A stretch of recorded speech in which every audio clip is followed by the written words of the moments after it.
오늘 말씀을 보면 1절, 2절에 비판을 받지 아니하려거든 비판하지 말라.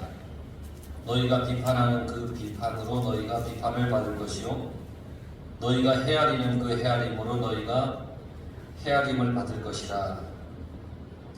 비판을 받지 아니하려거든 비판하지 말라. 비판이라고 하는 게 이제 헬라어로 크리노라고 하는 말인데, 구별하다, 결정하다, 심판하다, 그런 뜻을 가지고 있습니다. 그런데 여기서 말하는 비판이라고 하는 것은 어떤 우리가 정당한 비판, 이게 아니라 어떤 나의 선입견에 사로잡혀서, 아니면 내가 가지고 있는 기준과 잣대로 남을 잔혹하게 비판하는 것, 이걸 얘기하는 겁니다. 비판은 그 형제의 약점이나 어떤 그 허물을 들춰내는 겁니다. 이게 비판입니다. 예수님이 말씀하시는 비판이 형제의 허물이나 어떤 그 약점을 막 파내서 막 들춰내는 거예요. 이게 비판이라는 거예요. 그러니까 그 모든 것에는 그 기준이 자기 자신의 어떤 경험이나 선입견이 있는 거예요. 그러니까 예수님은 남을 비판하지 마라, 그렇게 말씀하신 거예요. 그렇게 비판하지 마라. 심판하시는 일은 하나님만 할 수 있다. 이 비판이라는 게 심판하다는 뜻도 있다고 그랬잖아요. 이 심판하는 것은 하나님만이 하시는 거예요. 우리가 다른 사람을 비판하고 심판하는 것은 그래서 하나님의 어떤 그 주권을 침해하는 거예요. 근데 우리는 참 많이 지난 한 주간도 되돌아보면 많은 비판을 하며 살았어요. 그런데 우리가 착각해서는 안 되는 게, 비판하지 마라 라고 하는 이 말씀, 이것은 다른 사람이 잘못이 있는데도 그냥 넘어가라 이런 얘기가 아니에요. 죄를 못 본 척 하지 마라 이런 얘기가 아니에요. 교회 안에서 형제끼리 서로의 약점과 허물을 용납하지 못해서 말로 상처 주지 마라, 그런 얘기예요. 그래서 예수님께서 마태복음 5장 44절에 원수를 사랑하라 라고 말씀하셨는데, 원수를 사랑하라고 하는 게 뭐냐면 그 원수를 못 본 척하라 이런 얘기가 아니에요. 그 원수를 무시해라 그런 얘기가 아니에요. 그를 사랑하고 그를 위해 기도해줘라 라는 얘기예요. 원수를 사랑하라는 말이 에이 저 원수 난 몰라, 안 봐, 몰라, 모른 척 할 거야, 이제부터 손절, 이런 게 아니라 그를 위해 기도해주라는 겁니다. 그러니까 원수를 사랑하라고 하는 이 말은 적극적으로 사랑을 실천하라는 얘기입니다. 그를 무시하거나 아니 못 본 척 하지 말고 그를 위하여 기도해주라는 겁니다. 그런데 그게 정말 어렵죠. 여러분, 원수 같은 사람이 있어요. 생각이 나요. 막 기도할 때 원수를 사랑하라고 했지, 주님의 말씀에 원수를 위해 기도하라고 했지, 왼수 같은 거 한번 생각하면서 기도해봐야겠다 딱 했는데 기도가 됩니까? 잘 안 됩니다. 막 우라통부터 치밀어 올라옵니다. 생각만 해도 막 저러면 그런 생각이 듭니다. 그러니까 참 쉽지가 않아요. 원수를 미워하게 되고 그를 안 보는 게 낫고 무시하는 게 낫지, 그런데 그를 위하여 기도하라는 게 참 쉽지는 않아요. 그런데 주님의 말씀은 적극적으로 사랑하고 기도하라고 하시니 정말 힘듭니다. 그런데 여러분, 주님이 하신 말씀을 우리가 생각해 보세요. 남을 비판하지 말라, 이 말씀의 뜻이 이거예요. 아주 적극적으로 사랑을 실천하라는 거예요. 남을 비판하지 말라는 것도 그를 사랑하라는 거예요. 이것 또한 쉬운 일이 아니에요. 남을 흉보고 남을 험담하는 건 참 쉬워요. 쉬운 걸 넘어서서 어쩌면 참 재미있어요. 저만 재미있습니까? 다른 사람을 두셋이서 이 자리에 없는 사람을 막 흉보면 어떨 때는 막 재미있다는 생각도 들어요. 그런데 주님의 말씀은 비판하거나 판단하거나 심판하지 말고 사랑하라 그랬어요. 그러니까 이게 얼마나 힘듭니까? 우리는 남의 말을 하는, 남의 그 속칭 막 뒷담 막 까는 걸 좋아하는데 이 남을 사랑하라니 이게 얼마나 힘듭니까? 근데 예수님께서 하라고 했어요. 원수도 사랑하고 다른 사람을 비판하지 말고 사랑해라. 왜 그렇게 말씀하셨을까요? 분명히 중요하니까 그렇게 말씀하셨을 텐데 주님이 하신 말씀 비판하지 말라라고 하는 그 말씀 바로 앞에 뭐라고 말씀하시느냐? 너희가 비판을 받지 아니하려거든. 이걸 다르게 풀면 심판받지 아니하려거든.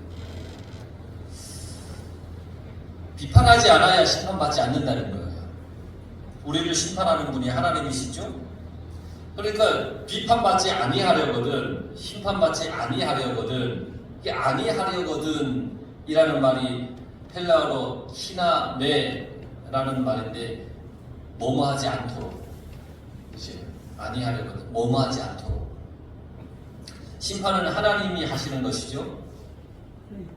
하나님만이 하는 거예요. 심판은 하나님만이 하실 일을 내가 할 때 그거에 대한 책임을 져야 돼. 직권남용이죠. 하나님이 하실 일이에요. 근데 내가 해버려요. 그럼 그거에 대한 책임이 있어요. 하나님의 절대적인 권한에 우리가 침해하지 않도록 신앙생활을 해야 됩니다. 그것이 심판받지 않는 것이고 비판받지 않는 것이에요. 우리가 비판하지 않아야 하나님 앞에서 심판대에 자비를 얻을 수 있습니다.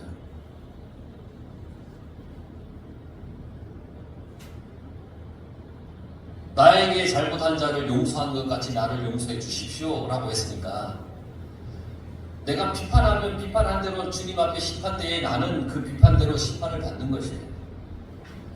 예수님께서 마태복음 5장 7절에 말씀하셨죠. 긍휼히 여기는 자는 긍휼히 여김을 받을 것이다. 거꾸로 얘기하면 긍휼히 여기지 않는 사람은 긍휼히 여김을 못 받는 거예요. 그러니까 긍휼히 여기는 사람은 긍휼히 여김을 받는 거예요. 자비를 베풀면 자비를 입는 거예요. 우리가 하나님 앞에 가서 다 서게 되죠. 마지막 때 하나님 앞에 다 섭니다. 뭐 어떤 형태로 설지 모르겠어요. 군대처럼 멸충처럼 있을지 아니면 뭐 어떻게 있을지 모르겠어요. 어쨌든 하나님 앞에 다 서 있어요. 하나님 앞에 섰을 때 여러분 하나님으로부터 자비를 얻어야 되지 않겠습니까? 칭찬받아야 되지 않아요? 아이고 잘했다. 야 그때 너 참 잘 참았다 잘 참았다. 그러기 위해서 이 땅에 사는 동안 우리도 자비를 베풀어야 되는 거예요. 그게 비판하지 않는 거예요. 형제의 허물과 잘못을 들춰내거나 막 그러지 않는 거예요.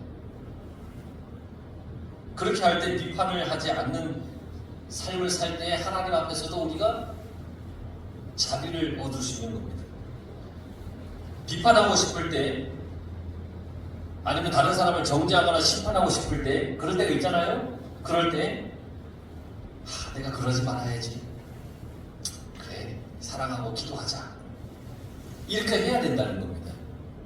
한번 따라해 볼까요? 그러지 말아야지. 사랑하고 기도하자. 옆에 있는 분 손 꼭 잡고 그러지 말아야지. 사랑하고 기도합시다. 굉장히 쑥스러워하면서 하시는 것 같아요. 그런데 우리가 그렇게 살아야 된다는 거예요. 그래서 이 말씀 속에 하나님의 마음을 우리가 볼 수 있어요. 우리를 향하신 하나님의 마음은 우리가 서로 사랑을 베풀길 원하세요. 하나님은 사랑이시기 때문에. 그래서 하나님의 자녀인 우리도 사랑의 사람이 되기를 원하시는 분이 하나님이세요.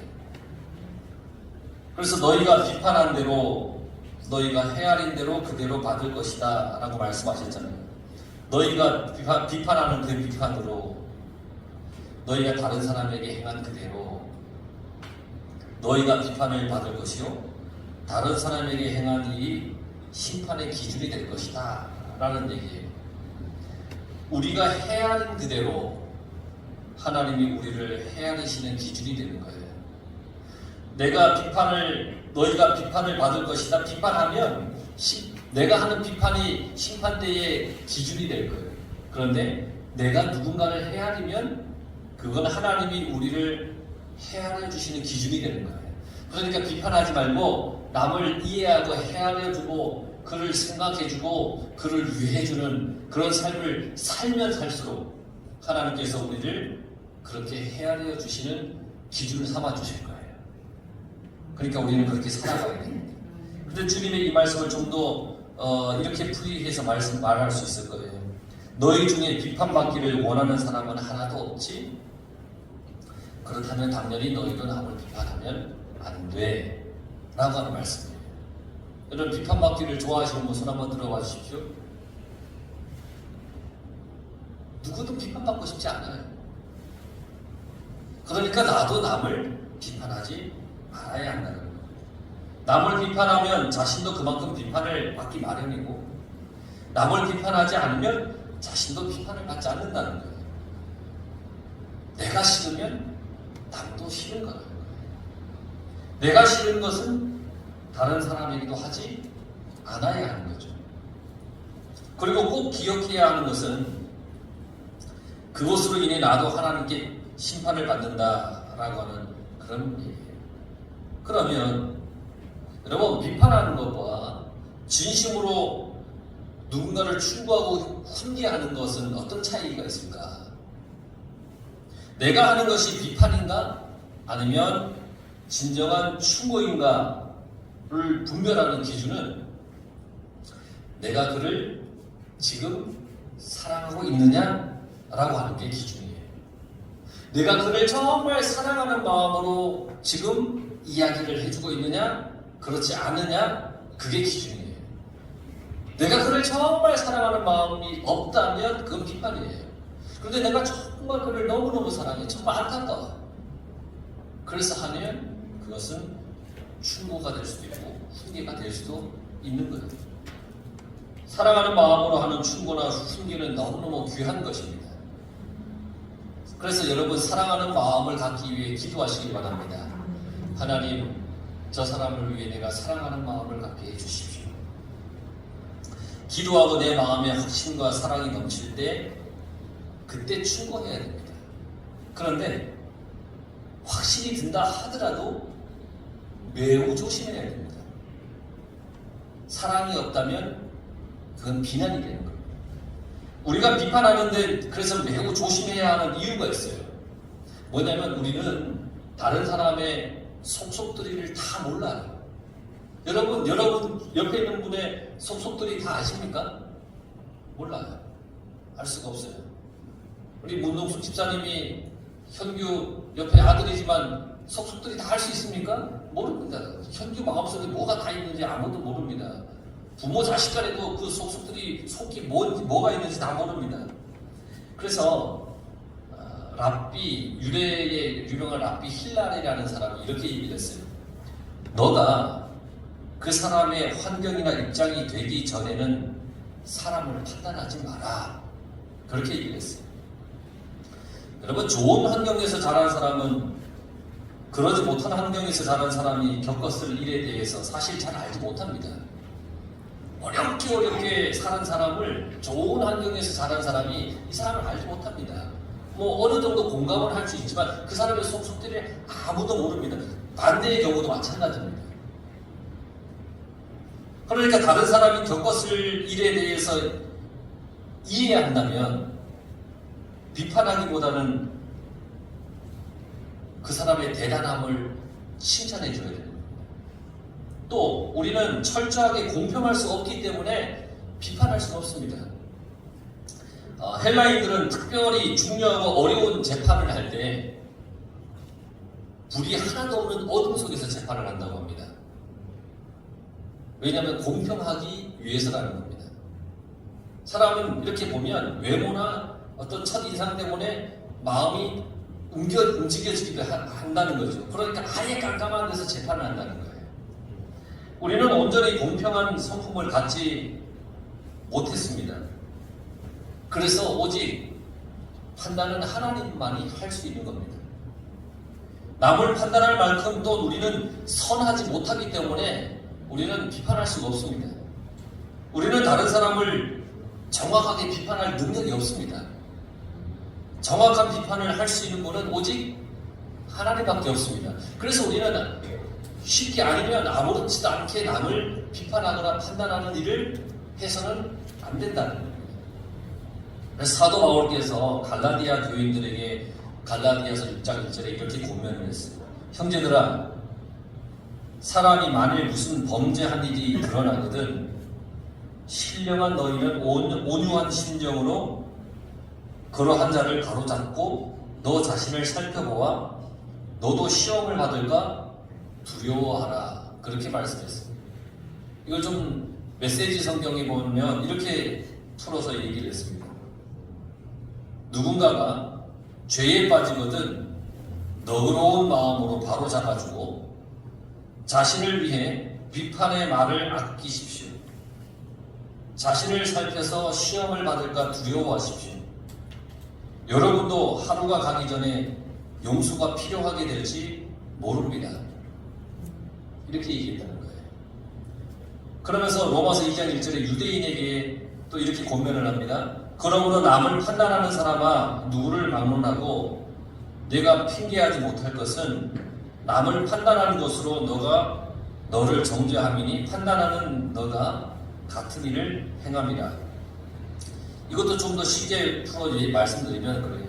남을 판단하고 비난하는 것은 자신의 죄와 잘못이 발각되는 것을 모면해보려는 술책입니다. 그러나 하나님은 그 모든 술책을 꿰뚫어 보시며 그러면 너는 어떤지 보자고 하십니다.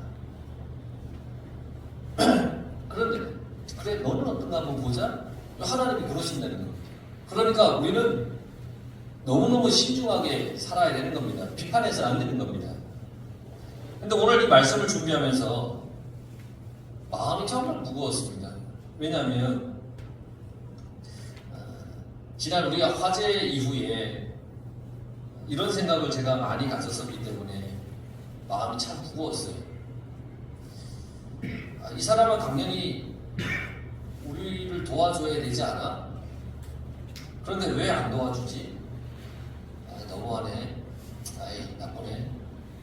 앞으로 아는 척도 하지 말고 쳐다도 보지 말아야지. 뭐 이런 마음을 좀 품은 적이 있어요. 이 사람은 전화라도 좀 한 통 해주고 왜 전화도 안 하고 걱정도 안 해주지? 에이 진짜 평생 내가 쳐다보나 보나. 막 이런 마음을 품은 적이 있어요. 나를 도와주지 않았다고, 우리 교회를 도와주지 않았다고 비판하고 비난하고 판단하고 그런 나 자신을 보면서 참 많이 회개를 했습니다. 그랬더니 하나님이 이런 마음을 주시는 거예요. 도와주지 못할 사정이 있었겠지.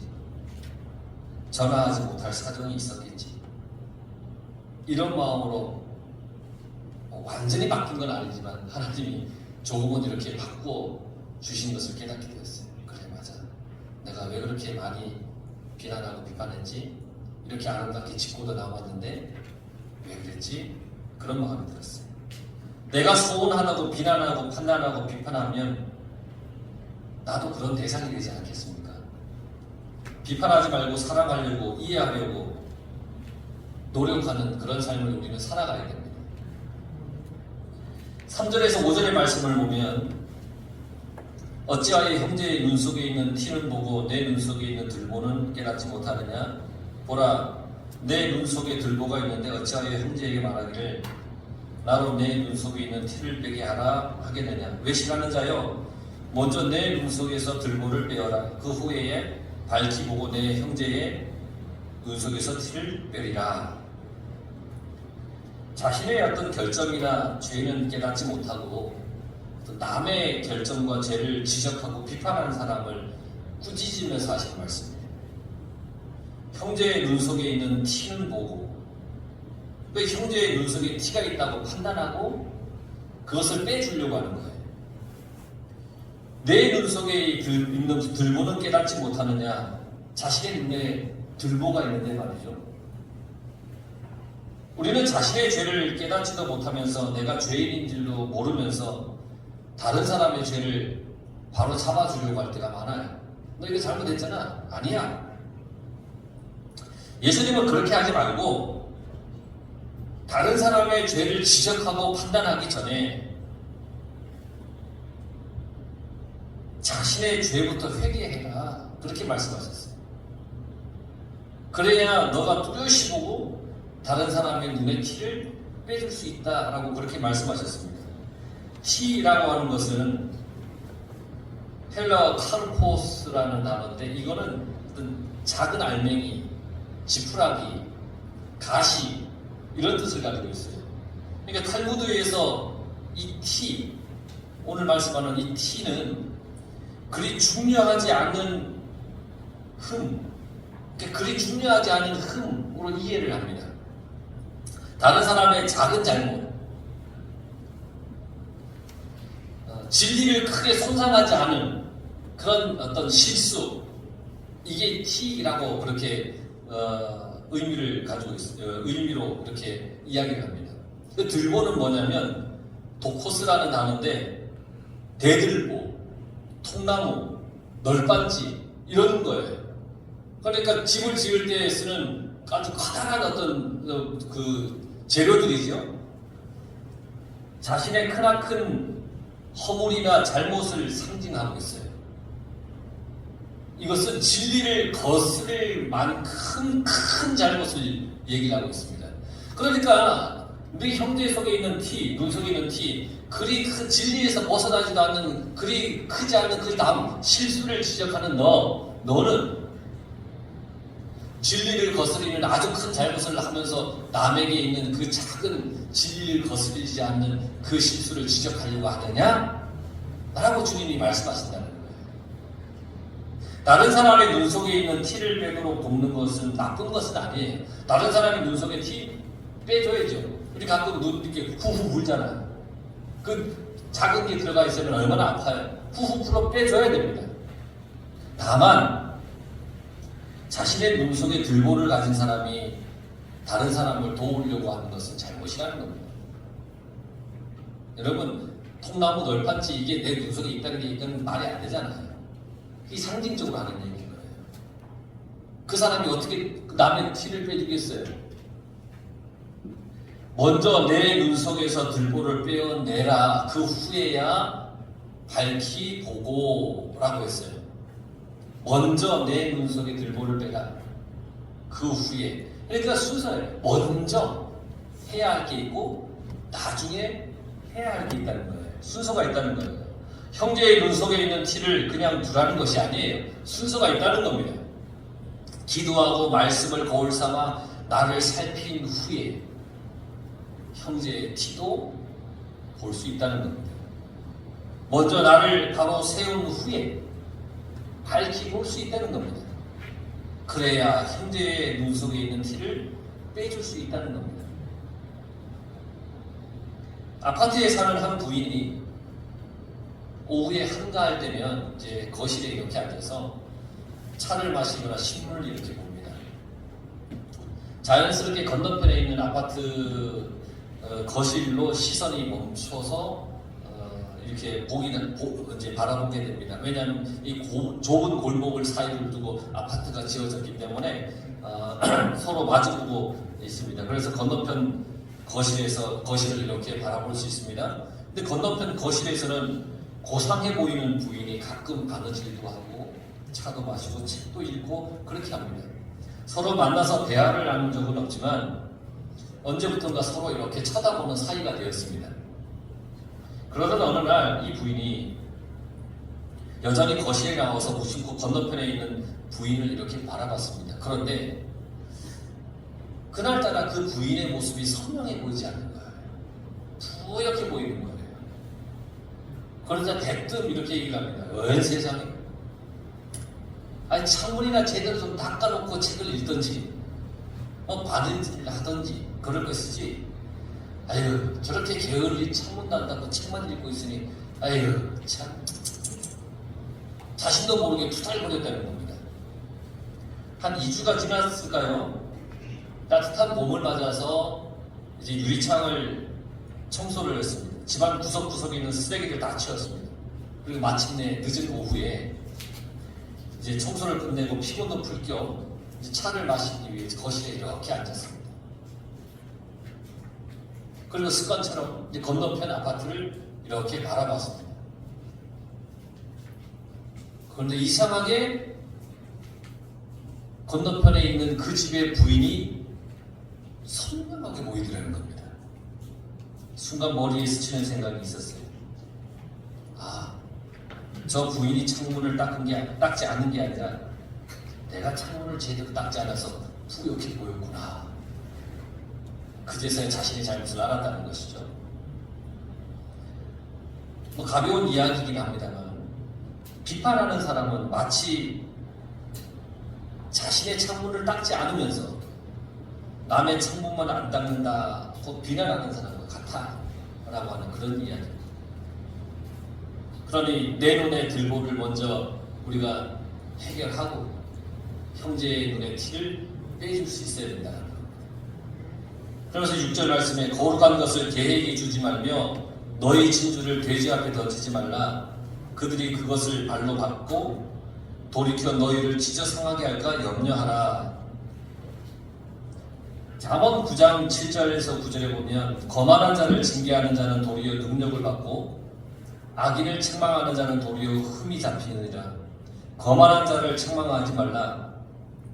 그가 너를 미워할까 두려우니라. 지혜 있는 자를 책망하라. 그가 너를 사랑하리라. 지혜 있는 자에게 교훈을 더하라. 그가 더욱 지혜로워질 것이요 의로운 사람을 가르치라. 그가 확실히 더하리라. 그랬습니다. 여러분, 거룩한 것과 진주는 하나님의 말씀입니다. 개와 돼지는 하나님을 거부하는 사람입니다. 거룩한 것을 알아보지 못하는 사람, 진주를 줘도 그 가치를 알지 못하는 사람입니다. 개와 돼지는 진주와 거룩한 것을 막 밟습니다. 그리고 막 덤벼듭니다. 왜냐하면 먹을 것이 아니라고 화가 났기 때문이겠죠. 에이, 먹지도 못하는 걸 좋아하면서 막 달려듭니다. 막 덤빕니다. 예수님은 개와 돼지를 분별하라고 말씀하셨습니다. 개와 돼지에게는 진주를 주지 말라고 했습니다. 개와 돼지에게는 귀한 것을 맡겨서는 안 된다고 말씀하셨습니다. 귀한 것도 손상되고 그것을 맡기는 사람에게까지도 손해를 입힌다는 겁니다. 여러분, 비판하거나 충고하는 일을 그래서 신중하게 해야 되는 겁니다. 분별해서 해야 되는 겁니다. 귀한 것을 모르는 사람에게는 하나님의 말씀도 개와 돼지에게 주는 진주와 같을 뿐이라는 겁니다. 진주와 같은 하나님의 말씀과 훈계를 소중히 여길 줄 알아야 됩니다. 그러한 사람이 되어야 됩니다. 개와 돼지처럼 하나님의 말씀을 밟고 막 물어뜯어서는 안 되는 겁니다. 하나님의 말씀을 듣고 아멘, 내가 그 말씀대로 살겠습니다.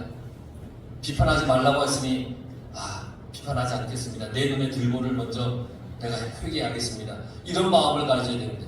에이, 목사님도 그렇게 못하면서 왜 내가 우리 보고 하라 그래? 에이. 아니면 남 흉보는 게 얼마나 재밌는데 자꾸 비판하지 말라 그래? 이런 마음을 갖는다면 하나님의 귀한 뜻을 깨닫지 못하는 사람이라는 거예요. 우리는 먼저 나를 살펴야 됩니다. 나의 허물보다 사실은 남의 허물이 더 잘 보입니다. 내 눈 속에 있는 들보를 잘 보기 위해서는 거울이 필요합니다. 거울로 들여다봐야 됩니다. 나를 들여다보는 거울은 하나님 말씀입니다. 말씀으로 나를 들여다봐야 됩니다. 늘 그래서 말씀 앞에 엎드려야 됩니다. 늘 말씀으로 우리가 돌아가려고 해야 됩니다. 그러면 나 자신을 잘 살필 수가 있는 겁니다. 아마 이 7장 1절에서 6절까지의 말씀을 준비하지 못했다면 여전히 제 마음속에는 우리가 교회가 어려울 때 우리를 돕지 않았던 사람들에 대한 원망과 비판으로 계속 살았을지도 모릅니다. 지금 생각해보면 참 끔찍합니다. 그런데 하나님께서 이 말씀을 주신 것은 저도 여러분들도 비판하지 말고 그를 헤아리는 마음으로 살아가야 된다는 것을 가르치기 위한 말씀이 아닌가. 여러분, 눈에 무언가가 들어가면 어떻게 합니까? 울어야죠. 눈물을 흘려야 돼요. 그래야 눈 속에 있는 이물질이 빠집니다. 눈물로 회개함으로써 내 눈 속에 들보를 빼내야 됩니다. 그래야 밝아집니다. 영국의 웨스트민스터 사원 지하에 어느 주교의 묘비명에 이렇게 써 있습니다.